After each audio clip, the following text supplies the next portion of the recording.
Hello అండి. ఈ వీడియోలో 'speed and love' next part చూద్దాం. ప్రీవియస్ పార్ట్స్ యొక్క ప్లేలిస్ట్ లింక్ ఈ వీడియో డిస్క్రిప్షన్‌లో ప్రొవైడ్ చేశాను. ఫస్ట్ ఆ వీడియోస్ చూసి ఇది ఫాలో అవ్వండి. లేకపోతే కన్‌ఫ్యూజ్ అయిపోతారు. ఛానెల్‌లో ఇలాంటి వీడియోస్ వస్తూనే ఉంటాయి. సో, తప్పకుండా ఛానెల్‌ని సబ్స్క్రైబ్ చేసుకొని బెల్ ఐకాన్ ఆన్ చేసి పెట్టుకోవడం అస్సలు మర్చిపోకండి. ఎపిసోడ్ స్టార్టింగ్‌లోనే మనకి మోమో వచ్చేసి క్లాస్‌కొస్తుందనమాట. పక్కనే పన్‌కయ్ ఉంటాడు. అతనేమో నిన్న డెత్ గురించి అడిగావు కదా! అతని గురించి నాకు కొన్ని డీటెయిల్స్ దొరికాయి.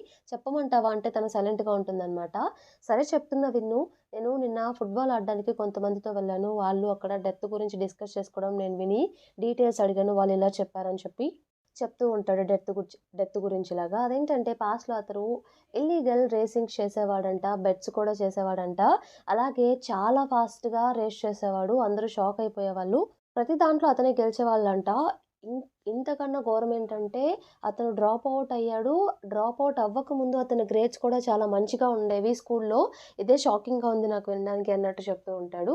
ఇవన్నీ విన్నాక తనకి ఒకటే సింక్ చేసుకోగలుగుతుంది. అంటే డెత్ అంటే మన జిన్నే అనమాట అని చెప్పేసి. ఎందుకంటే ప్రతి ఒక్క డీటెయిల్ జిన్‌తో ఎగ్జాక్ట్‌గా మ్యాచ్ అయినట్టు తనకనిపిస్తుంది. ఇంతలో సార్ వస్తారనమాట. క్లాస్ స్టార్ట్ చేస్తాడు. క్లాస్ అయిపోయిన తర్వాత తనేం చేస్తుందంటే నార్మల్‌గా జిన్‌కి టెక్స్ట్ చేస్తుందనమాట. నేను ఇంటికొచ్చే రూట్ మర్చిపోయాను అని చెప్పేసి. బస్ తీసుకో 3 స్టాప్స్ ఆగితే ఇక్కడ దింపుతాడు అని చెప్పేసి చెప్తాడనమాట జిన్. నువ్వేం చేస్తున్నావు అన్నట్టు అడిగితే నేను కొంచెం బిజీగా ఉన్నాను అన్నట్టు జిన్ చెప్తాడు. తను బాటిల్‌ని ఒకటి ఫోటో తీసి పంపుదామని చెప్పేసి అనుకుంటే అప్పుడే పన్‌కయ్ గూడా పక్కనే ఉంటాడు. తను అబ్జర్వ్ చేసుకోకుండా బాటిల్ ఫోటో తీసి జిన్‌కి పంపుతుందనమాట. నువ్వేం చేస్తున్నావు ఇక్కడ అంటే ఏం లేదు ఊరికే నువ్వు ఫ్రీగా ఉంటే మనం బయటికి వెళ్దామని అడగడానికొచ్చాను అన్నట్టు పన్‌కయ్ చెప్తాడు. ఆ ఫోటో జిన్ చూస్తాడు. ఆ ఫోటో బాటిల్ క్యాప్ మీద రిఫ్లెక్షన్‌లో పన్‌కయ్ ఫేస్ కనిపిస్తూ ఉంటుందనమాట. ఈ అబ్బాయి ఎవరు తిన పక్కన ఎందుకున్నాడని చెప్పేసి వెంటనే బిజీగా ఉన్నాడని చెప్పి కూడా అక్కడికి స్టార్ట్ అవుతాడు తనని పిక్ చేసుకోవడానికి. తనకి వెళ్తూ ఉంటే క్లాస్ అయిపోయిన తర్వాత పన్‌కయ్ ఏమో ఆగు ఒంటరిగా వెళ్ళడం సేఫ్ కాదు. నేను నిన్ను వదిలిపెడతాను అని చెప్పేసి తన వెంట పడుతూ ఉంటాడు. అక్కడ బయట జిన్ అది చూసి ఎవరు నువ్వేం కావాలని చెప్పి క్వెషన్ చేస్తాడనమాట. పన్‌కయ్ నువ్వెవరంటే డెత్ అని చెప్పి ఇందాకొకరు చెప్పావు కదా! అతనే ఇతను అని చెప్పేసి తిను చెప్తుంది. మోము ఇంకా ఆ మాట చెప్పుకొని తను భయపడిపోతాడనమాట. ఇక జిన్‌ని తన ఇంటికి తీసుకువెళ్తాడు. నెక్స్ట్ డే క్లాస్‌లో వచ్చేసి వీళ్ళు నార్మల్‌గా సాంగ్స్ ఇది కన్సర్ట్‌లా పెట్టేసి వాళ్ళు డొనేషన్ కలెక్ట్ చేస్తారు కదా! మోమో వచ్చేసి వాళ్ళ టీమ్ అందరికి ఇలా చెప్తూ ఉంటుందనమా ఆహ్, ఈరోజు ఇవ్వచ్చేమో డొనేషన్ అని చెప్పి చెప్తూ ఉంటే, ఇంతలో నాన్న అక్కడికొచ్చేసి, డొనేషన్ మనం త్వరలోనే వాళ్ళకిచ్చేయొచ్చు అని చెప్పేసి వాళ్ళు కన్ఫర్మ్ చేశారని చెప్పేసి నాన్న చెప్తుంది. నువ్వైతే సూపర్‌గా పాడావు ఆ రోజు సాంగ్ కూడా అంటే, మోమో ఏం కాదులే ఏదో అలా వచ్చేసింది అన్నట్టు తను చెప్తుందనమాట. అప్పుడు అక్కడికి స్నేకీ వస్తుంది. స్నేకీ రాగానే నేను నీతో పర్సనల్‌గా మాట్లాడాలి అని చెప్పేసి మోమోతో అంటుందనమాట. ఏంటి భయపడుతున్నావా నాతో మాట్లాడడానికి అంటే, నేనేం భయపడట్లేదు. నేను నీతో మాట్లాడడానికి వస్తానని చెప్పేసి అంటుంది. ఇద్దరు కలిసి బయట ఒక ప్లేస్‌కి వెళ్తారనమాట. అక్కడికి వెళ్ళిన తర్వాత జిన్ నిజంగా నీలాంటి వాళ్ళని ఇష్టపడతాడని చెప్పి నేను అస్సలు అనుకోలేదని చెప్పేసి, బ్యాక్ దెన్ అసలా ఎలా మీట్ అయ్యారో అదంతా స్టోరీ చెప్తూ ఉంటుందనమాట మోమో అడిగేసరికి స్నేకి. ఏం చెప్తుందంటే అప్పుడు జిన్ మా నాన్నగారి వాంగ్ గ్యారేజ్‌లో పనిచేసేవాడు.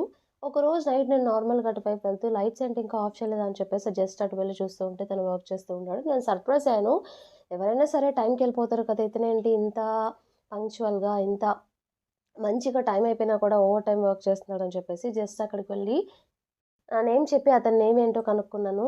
అతను నా వైపు చూడగానే అసలు లవ్ ఎట్ ఫస్ట్ సైట్ అంటే అప్పటి వరకు నాకు తెలీదు. అలా చూడగానే ఎందుకో నాకు తెలీదు అతను నాకు చాలా నచ్చేసాడు. తర్వాత కావాలని చెప్పేసి అతన్ని చూడడానికి అక్కడికి వెళ్తూ ఉండేదాన్ని. ఇంకొకటేంటంటే ఒకరోజు నార్మల్‌గా అతనితో మాట్లాడుతూ ఉంటే అతని బుక్ చూసాను.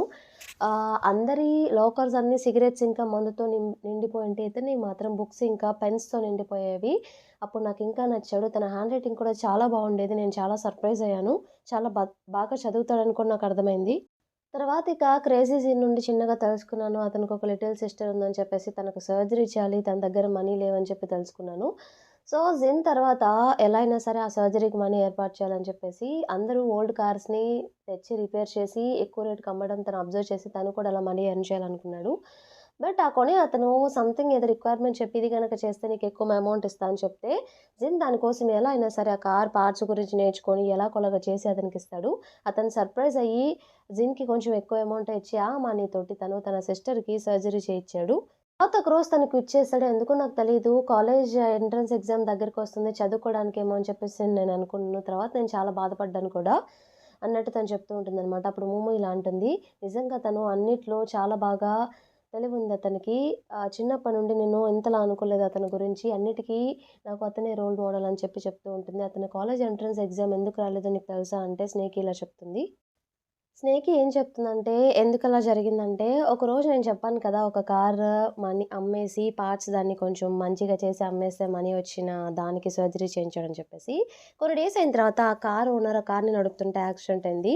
బట్ అతనైతే బ్రతికాడు. బట్ ఒక లెగ్ పోయింది. వాళ్ళు కేస్ వేశారనమాట. తర్వాత తెలిసిందేంటంటే, ఆ కార్‌లో యూజ్ చేసింది ఇల్లీగల్ పార్ట్స్ అని చెప్పేసి, మంచి పార్ట్స్ కాదని చెప్పేసి, ఆ కేస్ అది జిన్ మీద పడింది. వాళ్ళు చాలా అమౌంట్ డిమాండ్ చేశారు. తనకిక వేరే ఆప్షన్ లేక చాలా ఎక్కడి నుండంటే అక్కడి నుండి అప్పులు తీసుకొచ్చాడు. క్రేజీ జిన్ హెల్ప్ చేశాడు. నేనేం చేశానంటే నా కార్ అమ్మేసి మనీ ఇస్తే అవి కూడా వాళ్ళు యాక్సెప్ట్ చేయలేదు. అప్పుడే సాంగ్లాయ్ అని చెప్పేసి ఒకతను తన రెస్టారెంట్ అమ్మేసి, క్రేజీ జిన్ ఫ్రెండ్ అయితే తన రెస్టారెంట్ అమ్మేసి హెల్ప్ చేశాడు. ఆ మనీతో వాళ్ళు ఎలాగోలాగా సర్వైవ్ అయ్యారు. సో, ఆ కేసు నుండి బయటకొచ్చిన తర్వాత మళ్ళీ 3 ఇయర్స్ కంటిన్యూయస్‌గా వాన్ గ్యారేజ్‌లోనే మన జిన్ వర్క్ చేశాడు. అప్పుడైతే మార్నింగ్, నైట్, ఈవినింగ్ లేకుండా రోజంతా వర్క్ చేసేవాడు కష్టపడి. నేను కూడా చాలా బాధపడేదాన్ని అదంతా చూసిన తర్వాత తట్టుకోలేకపోయాను. రోజు జెన్‌కి నిజం తెలిసింది. కొంతమంది మాట్లాడుకోవడం అతను విన్నాడు. అదేంటంటే, వాళ్ళు ఆ గ్యారేజ్‌లోనే ఏదో సంథింగ్ జరుగుతుందని చెప్పేసి illegal business. New car parts తీసి వాళ్ళు అమ్ముకోవడం, వేరే కారు పార్ట్స్ పెట్టడం ఆ న్యూ కార్‌కి ఇలాంటి పనులు చేసేవాళ్ళు. సో, అది అతని మిస్టేక్ కాదు. ఆ రోజు ఆ జిన్ మిస్టేక్ కాదు. అది గ్యారేజ్ మిస్టేక్. స్టిల్ అది అతని మీద వేసుకొని ఆ మనీ అంతా పే చేసిన విషయం 3 ఇయర్స్ తర్వాత అతనికి నిజం తెలిసి, అప్పుడే ఇక్కడి నుండి లెఫ్ట్ అవుదామని చెప్పి డిసైడ్ అయిపోయాడు. గ్యారేజ్ నుండి వదిలేసి ఇక వర్క్ చేయనని చెప్పి వెళ్ళిపోయాడు. అంతే ఇంకా ఆ రోజు తర్వాత నుండి ఆ గ్యారేజ్‌లో తను ఎప్పుడూ అడుగుపెట్టలేదు అన్నట్టు చెప్తుంది. ఇదంతా విన్న మన మోమో అయితే చాలా అంటే చాలా ఎమోషనల్ అయిపోతుందనమాట. తన లైఫ్‌లో ఇన్ని సాడ్ పార్ట్స్ జరిగాయా? ఒక్క టైంలో కూడా నేను తనతో లేనని చెప్పేసి నాకెప్పుడు బాధగా ఉంది. ఏంటి తిను ఇన్ని బాధలు పడ్డాడా అని చెప్పేసి తను చాలా అంటే చాలా బాధపడుతుందనమాట ఇవన్నీ విన్నాక.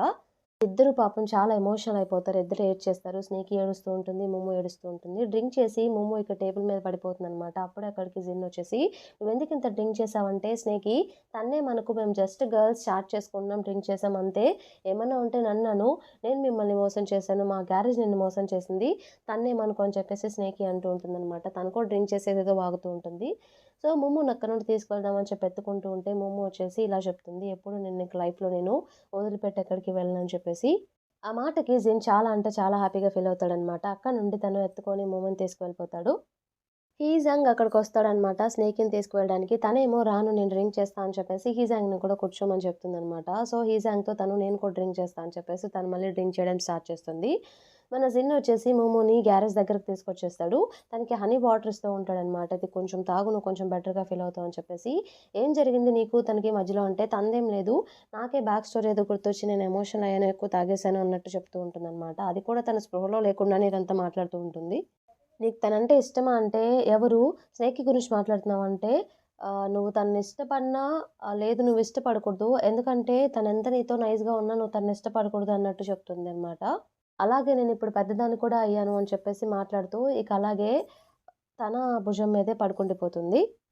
ఇంతటితో మనకి ఈ పార్ట్ కంప్లీట్ అయిపోతుంది. ఈ పార్ట్ మీకు నచ్చిందని చెప్పేసి అనుకుంటున్నాను. నచ్చితే తప్పకుండా ఛానెల్‌ని సబ్స్క్రైబ్ చేయండి. అలానే వీడియోని లైక్ చేయండి. Thank you for watching.